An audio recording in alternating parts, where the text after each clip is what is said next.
Assalamu alaikum wa rahmatullahi wa barakatuh. How you guys doing? As I promised in my previous video, I'm going to be making another video, which is a video in response to Jordan Peterson in his video entitled "Message to the Muslims." Now, I generally have made videos about Jordan Peterson, and I admire some of his work. I do think that he's a brilliant thinker in many ways. But I think he dropped the ball on this one. Jordan Peterson admittedly does not know a lot about Islam, nor does he really know too much about Muslim identity and even our history. And I would argue much of our political history in the world, from the time that Muhammad sallallahu alaihi wasallam came to the present day. I think he's largely ignorant of this, self-admittedly. And I think that ignorance, and I use that in a very respectful way, I think he's generally ignorant of this, but I think that ignorance does shine through in the video he made. Basically, what he's done is he has embraced a lot of the stereotypical ideas about Muslims and has embraced that into a video as a message to reach out to his Muslim audience to embrace something called the Abraham Accords. And anyone familiar with the Abraham Accords knows that it calls basically for all religions to be the same, the Abrahamic faiths, that we essentially have one God and we have different paths to God. It's almost like perennialism, right? And for us, for those of you that basically know that, it's just basically, it's straight up kufr, right? There's a reason why we are not Jews and why we are not Christians, right? There's a reason why people are not, Christians are not Muslims or Jews. And there's a reason why Jews are not Christians and Muslims. They have core beliefs that differentiate them from the other religions, right? And I don't have a problem with that. As a matter of fact, Islam itself highlights that and calls people to what we have in common. But yet Islam and in the Quran, Allah does not shy away from making those distinctions known. What Islam does is first invites people to, based on what we have in common, saying that we have one Lord, we believe in the prophets, we believe in certain things like this, we have similar stories, but this is where you got it wrong. And even in those stories, and even in the narrative, and even in the requirements that God has of you, how you understand those, you have it wrong. And I don't think Muslims should shy away from that. That's one thing, as a matter of fact, that has kept Islam from being deteriorated by secularism. The fact that we are strong on that and we refuse to mesh those things together, right? As a matter of fact, I think Jordan Peterson should have realized this from an academic perspective, and even being a Christian himself, that the secular world has heavily tainted Christianity, right? And I think he highlighted some of those issues when he made the video A Message to the Christians. But there's no way on earth that Muslims or traditional Muslims are going to simply just say, yes, we're all, one family and we can kind of just mesh everything together. No. We can agree that we have one Lord. We can agree that we believe in some of the same messengers. We can agree that we have some of the same Shari'i principles, like from the Islamic law. We can agree with that. But for us, the key difference between his reasoning or his thought process and ours as Muslims is that we only unite with people upon haqq. We don't unite or upon truth. We don't, unite upon falsehood.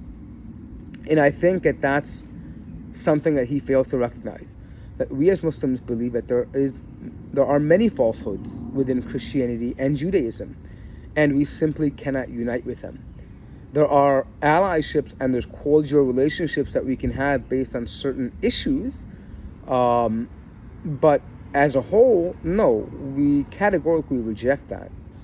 And one of the things that is problematic is, again, like I mentioned earlier, is that he is using all the stereotypical arguments that, for example, Muslims are violent, Muslims always are fighting, they're fighting the Sunnis and Shiites, and then the Muslims, they hate the Christians, and the Jews, they just can't stand the Jews, and, we can't even deal with them, and, it's such a big thing, why don't we write letters to them? And this is clearly ignorant of the political history, and what's been happening in the world, right? Forget about just the current politics. We can go back to history, right? We can talk about the stealing of lands, the Inquisitions, the conquest, the attitude towards non-Christians and non-Jews. We can go into all of that and define how that shaped the relationship between Jews and Christians today. As a matter of fact, when you tell, on a very basic issue, when you tell people that Palestinians who want to defend their land are terrorists by default, and this is the common narrative, the problem is not with us, it's with you guys. The fact that you're unable to see that people who, who have taken over other people's lands and then they're labeled as terrorists and they want to defend themselves is a problem, right? The very fact that you can't condemn the expulsion of people and from their homes is a problem, right? And then if you want to turn around and play victimhood and make certain people a victim, this is a problem. And we won't be on board with that. We're not going to succumb to the ideas of perennialism because it makes us feel good. And to be quite fair, it's not us that has to do that. To be honest, yes, we're facing challenges more than we did before as a Muslim community. There are people who are suffering with secularism and the whole left agenda. I get that. But out of the three religions, Judaism, Christianity, and Islam, I can confidently say that Muslims are in a far better shape. We have protected our identity, our traditions, our religion from mockery, from ridicule, from corruption.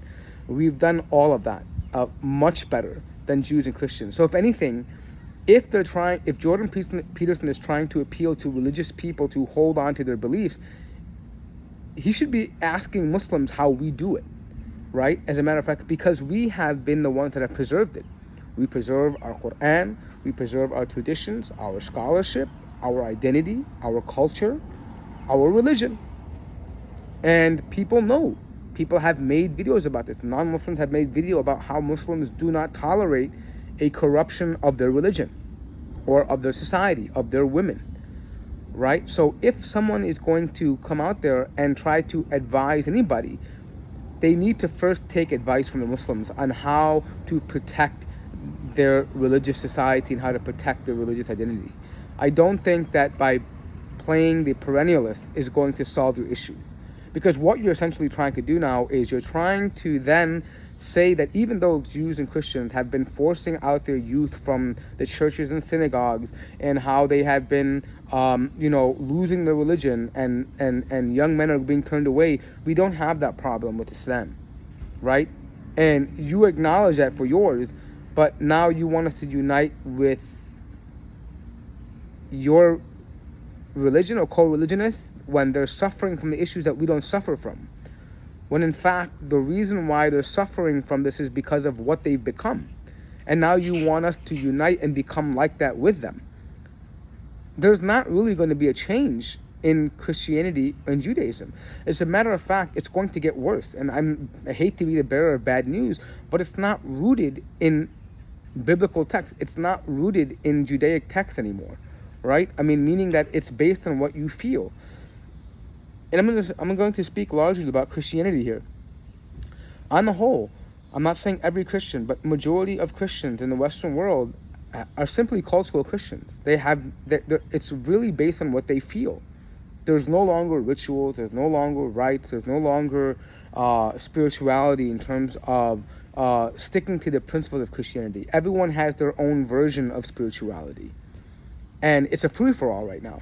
And Islam is completely opposite of that. We don't tolerate this free-for-all hyper-individualism. As a matter of fact, we cast such people out, right? We basically say, like, for example, if someone were to say that that it's okay to ridicule the Prophet Muhammad sallallahu alaihi wasallam in the name of freedom of speech and secularism, we would cast them out, right? And unfortunately, in Christianity, there's no issue with that.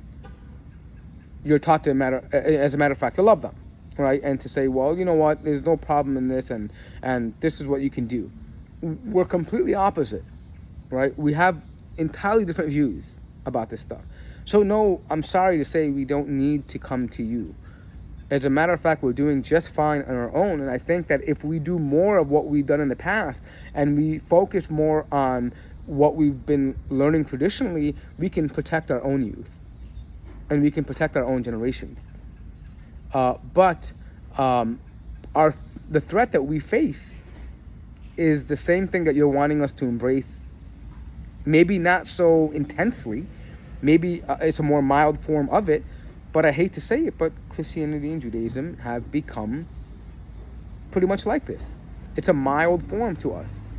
And it has no boundaries. It has no real way to achieve the goals that we want to achieve. And so I think Jordan Peterson kind of dropped the ball on that issue. But, I mean, again, this is just something that's going to be, I think, more self-evident as we, as things unfold, right? I appreciated his attempt to try to revive his fellow Christians, and that's a great thing. If you want, I mean, there's nothing wrong with more religious people in the world, but I don't think that it's going to happen, where Muslims will be inspired by him to kind of, have this alliance, right? I just don't see that. Now, if you want political alliance on issues that we feel, we're on the same page with, like, for example, protecting our children from very left-wing agendas, sure, we can agree to those things. About keeping God as an important part of our lives, we can agree with that. About the importance of spirituality and religion and culture and education and things like that, we can agree with that. There's no problem. We don't have to be enemies. We can be very cordial, and we can even, in fact, agree on many things. We can even work on certain things like this. But this this idea of blanket unity, is something that we just cannot accept. I think it would be actually doing more harm for us as Muslims. It would actually be taking away the one thing that has kept us strong, and that has kept us a religion that has not been corrupted, or a people that has not been corrupted. But that is generally how I feel about this. I don't think he was ill-intended. I don't think he's like some kind of evil person that's just trying to make Muslims perennialists at all. I just think that he's largely ignorant. And while he's very well learned in Christianity, and maybe even Judeo-Christian thought, I think he's very ignorant of Islamic theology and Islamic thought and Islamic political thought, and how we're largely different, and how how we view, and even the circumstances today. I think I don't know if he believes it, but he certainly did espouse the stereotype that we don't talk to Jews and we can't have any conversation with them, or we completely just hate them. No, as a matter of fact, we don't hate Jews. There's an issue, a political movement, which is Zionism, which we don't agree with. And that's something that we have the right to disagree with. We have the right to stand with our people, with our brothers and our brethren who have suffered at the hands of a Zionist political agenda. And that's something that we have the freedom to do so. We're not going to compromise on that so Christians and Jews can feel better about allying with us. It's just not going to happen, right? As a matter of fact, that's one thing that's one of the ways that we keep strong, right? We are unprincipled. We are principled people. We are unwavering in our principles. We know that is wrong, and they are our brethren, and we want to stand with them. And we're not going to change that view for anybody, no matter how much we agree with them on other things. These are things that we have red lines for, and this is what our religion teaches us, that we don't sell the dunya, or this world, for in the afterlife. We don't sell the afterlife and our salvation for this world. This is not something that is suitable for a believer to have. If we're going to experience discomfort because we don't have an allyship with you, And that's fine. We're prepared and we're willing to endure that suffering and that difficulty, because we know in the end that our reward is with Allah the Almighty. We know that in the end that our decision will be pleasing to God and that He will reward us, and we don't have a problem with that. We're okay with that. And I think that that's the big issue. We don't want to be people pleasers. We want to be God pleasers. And I think that's the biggest issue, right? This notion about looking inward to yourself, while it's a great point, and we're not denying that people have battles and the nafs to deal with, but battling the nafs does not solve the inequities and does not solve the injustice that other people have done, and does not ignore the political realities and the religious realities that we have to deal with on a daily basis. It's very utopian. It's a wonderful idea, but there are certain things ground rules that we have to lay down before we have any kind of allyship or allegiance. So I would implore, if Jordan Peterson does hear this, this is not an attack on you. I would just advise you to speak more with the common Muslim and understand the common, the political issues from our lenses, the religious issues from our lenses, before you make a message to the Muslims. You are self-admittedly a very ignorant person of Islam. I don't think you really even understood what the Prophet's message was, how he came to power, how Islam spread, how we, and those things are very important to understand when speaking to and addressing Muslims. And I think that more research should have been done, and I think more effort should have been done, quite frankly. So it's quite sad to me. I believe it was a missed opportunity. You had an opportunity to have a first impression on the newly found Muslim audience that you made, and I don't think that you handled that very well. But that's just my advice. I'm sure there's going to be other videos out there of people and brothers out there who are going to have a similar problem with your issue and your message. So my advice would be not to take it to heart, but to take the general message that we're expressing this because we're very adamant about who we are as a people.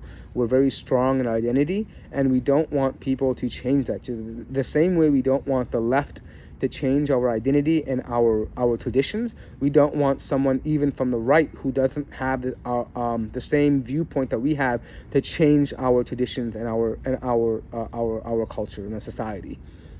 So that would be my message to Jordan Peterson. I also haven't gotten really into the point about how he had joined the Daily Wire, which is again something run by Ben Shapiro, who is a very staunch Zionist, although there are some points that he makes that we can agree on.